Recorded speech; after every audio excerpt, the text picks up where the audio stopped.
Welcome to 3D CAD Click. In this video, I am going to explain how to draw shaft bracket using AutoCAD isometric interface.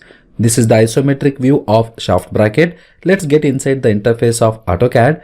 There we are going to draw shaft bracket. This is the interface of AutoCAD. Once I click on the iso circle asking to specify the center point of iso circle, this is the center point. Now asking for the radius, 40 mm is the radius for this one, 40, enter for this.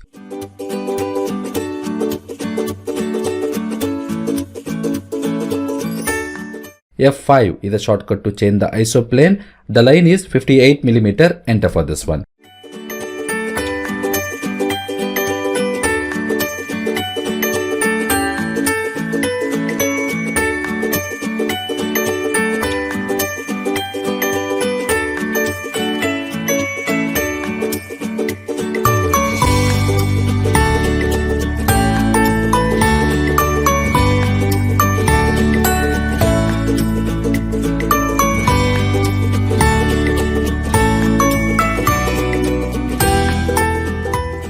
Go to the option here, fillet option, go to the option radius, 4 mm is the radius for this. Select the first line and second line, we are going to get the fillet. Again go to the option fillet, select the first line and second line, we are going to get the fillet like this.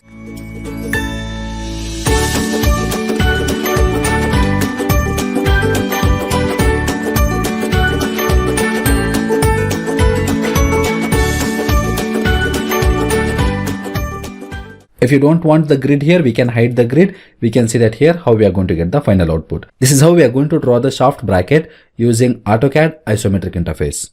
This is the example I wanted to explain in this video. In the next video, we are going to continue from next set of options. Thank you.